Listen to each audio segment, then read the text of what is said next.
Good morning, j'espère que tu vas bien et que tu es prêt parce qu'aujourd'hui on va parler de 3 erreurs que j'ai fait dernièrement et que je veux absolument corriger. Je pense que ça peut t'aider si tu cherches à t'améliorer en photographie. Alors si tu es prêt, c'est parti.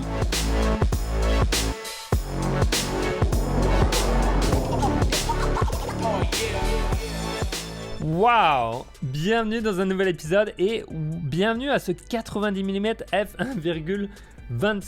C'est vraiment un objectif particulier. En plus, il est manuel. J'ai eu l'occasion de l'essayer hier. On va vite en reparler dans une autre vidéo. Aujourd'hui, j'ai envie de partager avec toi les points que je peux améliorer dans ma photographie, les erreurs que j'ai faites et que j'ai vu faire autour de moi parce que dernièrement, j'ai beaucoup voyagé. J'ai pris beaucoup de photos. On était dans le Pacifique Nord-Ouest. Après, j'étais en Tanzanie. Après, j'étais rapidement en France.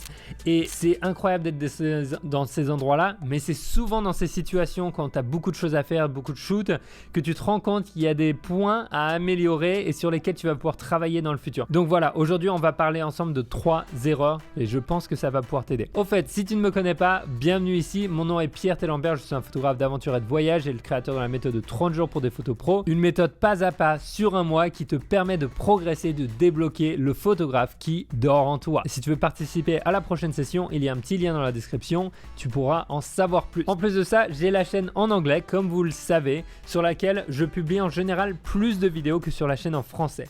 Et j'ai eu beaucoup de demandes dernièrement de gens qui me disaient est-ce que tu peux les traduire en français, est-ce que tu peux les doubler, est-ce que tu peux les remettre sur ta chaîne en français, et je savais pas trop comment gérer les choses et quelqu'un m'a demandé si finalement on pouvait juste les sous-titrer et mettre les sous-titres directement sur l'écran dans la vidéo, comme ça il n'y a même pas besoin de les activer et ça vous permet en fait de voir toutes les vidéos qui sont sur les terrains et en même temps d'avoir la version en français sans avoir un doublage horrible. Voilà, j'hésitais un petit peu comment faire, franchement je savais pas trop comment approcher les choses, mais si vous êtes d'accord, je vais commencer à publier 2 ou 3 vidéos avec les sous-titres et en fonction de votre retour, et ben on continue ou on continue pas. C'est à vous de choisir. Je vous laisse me dire aussi quelle vidéo vous voulez voir particulièrement. Est-ce que vous voulez en voir une de Polynésie, de Tanzanie, un POV dans la rue, etc. Et puis je ferai la traduction des sous-titres et on repostera ça sur la chaîne française. Allez hop, trêve de bavardage. La première erreur, ça va être de shooter trop en manuel. Et oui, ça peut être contre-intuitif parce que tout le monde te dit il faut absolument shooter en manuel, shooter en auto, c'est horrible, c'est pour les nuls, c'est pour les débutants. Mais non, pas du tout.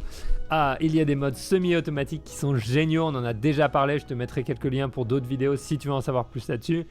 Et en fait, ce qui s'est passé sur certains des trips, sur certaines des journées, en fait, on bougeait beaucoup. On était dans une voiture, on rentrait, on sortait, on passait à l'intérieur d'un marché ou alors on se retrouvait sur un bateau. C'est vraiment dans les situations de dernière seconde où tu dis « Ah, ça pourrait être une photo magnifique » que tu te rends compte que tu étais en manuel. Ce que j'essaye de faire, c'est que si j'ai un shoot précis, donc un endroit précis, je vais rester bien entendu en manuel pour gagner du temps, etc. On en a parlé plusieurs fois, mais dès que je sors en fait de ce shoot précis, je vais me remettre en mode AV, qui est la priorité à l'ouverture, en mode A, avec une vitesse minimum en fonction des conditions dans lesquelles je suis, à 1/500e de seconde, 1/1000e de seconde ou 1/250e de seconde.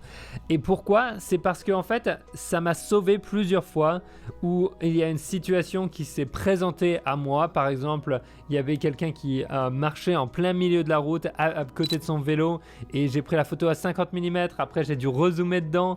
Mais cette photo en fait m'a vraiment marqué et si j'avais pas en fait fait le switch entre manuel et priorité à l'ouverture rapidement ou avant en fait en début de journée, et ben j'aurais probablement loupé la photo parce que j'aurais complètement bougé, la voiture bougeait dans tous les sens. Jongler entre le manuel et la priorité à l'ouverture, pour moi c'est la base en photographie. C'est comme ça que ça me permet d'avoir des photos de dernière minute. Donc voilà, j'ai loupé pas mal de photos à travers ma carrière et même dernièrement parce que j'étais bloqué en manuel et ma vitesse d'obturation était trop faible ou que j'avais fait un panning avant, enfin bref, et tout d'un coup je me retrouve dans une situation où il faut changer. Mon réflexe c'est d'essayer de toujours repasser en priorité à l'ouverture, comme ça s'il y a une situation qui sort de nulle part, je suis prêt. Deuxième grosse erreur, ça va être en fait de se presser et de ne pas prendre le temps. Qu'est-ce que ça veut dire?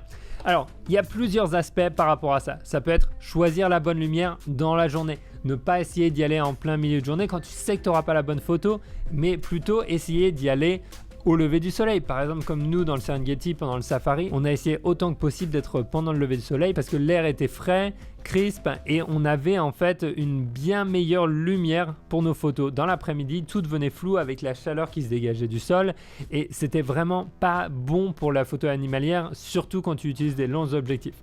Mais ça veut pas que dire ça, ne pas se presser. Ça veut dire qu'une fois que tu es en situation, par exemple sur un marché, en train de prendre des photos avec des gens, je fais tellement cette erreur, en fait, c'est de me dépêcher un petit peu et de me sentir un petit peu rushé en fait à travers le shoot et de courir un petit peu partout.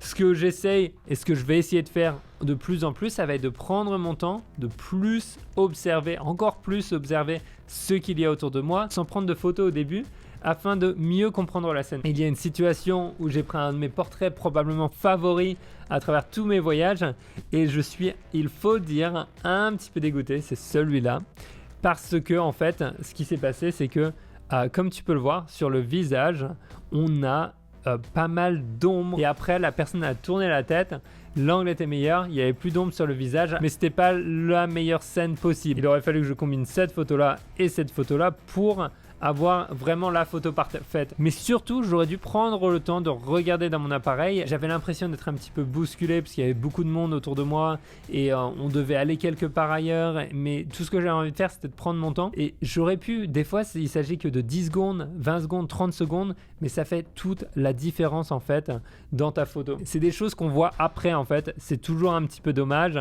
J'aimerais vraiment pouvoir voir ça de manière magique tout le temps sur le terrain. Mais même après des centaines de milliers de photos que j'ai prises à travers le monde, il faut en fait faire cette revue après un shoot pour que les choses s'intègrent dans ta prochaine sortie photo. Donc vraiment pour moi, prendre le temps, et vous connaissez un petit peu ma personnalité maintenant, ça va être quelque chose sur lequel je dois travailler parce que j'aime bien me dépêcher, j'aime bien être dans le feu, dans l'action, mais parfois en fait, le mieux ça va être de prendre un petit peu son temps et de pas courir partout. Bon, après je me suis rattrapé avec un autre portrait super de la même dame qui était extrêmement gentille, c'était la famille de notre guide.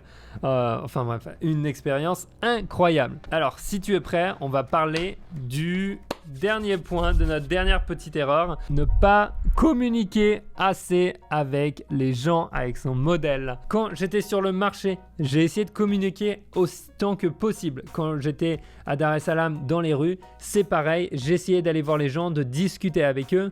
Cependant, il y a plusieurs situations où je me suis retrouvé, j'étais un petit peu en fait timide, j'osais pas trop y aller et même si ça paraît surprenant peut-être pour vous, mais en fait je me suis dit il faut que je discute plus avec les gens et parfois baisser la caméra et juste discuter avec eux, comprendre un petit peu comment les choses se passent autour, en fait te permet d'avoir des photos beaucoup plus sympas et c'est ce qui s'est passé par exemple avec les vendeurs d'oranges au début du shoot. En fait on était directement dans la rue, moi j'étais en train de me balader et on a commencé à discuter un petit peu sans appareil photo et vers la fin en fait je leur ai demandé si je pouvais les prendre en photo et ça c'est pour moi ça c'est un bon exemple de en fait communiquer avec les gens avant de prendre des photos ou même des fois c'est après, mais vraiment si tu peux casser la glace, briser la glace au début et discuter un petit peu avec les gens, je trouve que ça aide énormément et en fait ça te permet de bien comprendre aussi un lieu et d'aller avec une approche un petit peu plus fluide. Voilà, en gros c'est vraiment quelque chose que tu as peut-être vu à travers les vidéos, mais j'essaye de plus en plus de communiquer parce que je faisais cette erreur de me dépêcher encore une fois un petit peu, de pas trop discuter avec les gens, mais en fait ce que j'ai remarqué au fur et à mesure du temps c'est que quand tu communiques tu vas avoir une approche différente, les gens vont te regarder différemment, tu vas pouvoir discuter, tu vas pouvoir apprendre des choses et découvrir peut-être des nouveaux endroits où shooter ou des nouvelles situations et ça change vraiment l'approche photographique et la manière dont en fait tu vas pouvoir te faire plaisir en tant que photographe. Encore une fois, comme je le dis tout le temps, une rencontre c'est un échange et si on peut laisser partir les gens avec un sentiment plus heureux que quand ils nous ont rencontrés, pourquoi ne pas le faire? Donc voilà, j'espère que ces erreurs vont t'aider. La dernière chose, c'est juste que si tu es dans une situation et que tu ne connais pas le terrain, je te conseille largement de prendre un zoom comme un 16-35 ou un 24-70 plutôt qu'un 50 mm f1.2 qui est un objectif magique dont je suis amoureux. Mais je te promets qu'avoir de la versatilité sur le terrain pour découvrir un nouveau lieu, ça va vraiment aider. Allez hop, maintenant je te souhaite une excellente journée. Rappelle-toi, la prochaine formation va bientôt démarrer. Tu peux regarder tous les détails dans la description. Et si tu veux plus de vidéos en français, dis-le moi dans les commentaires. Maintenant, get out there, go shoot, try something different, try something new. On se voit dans la prochaine. Ciao!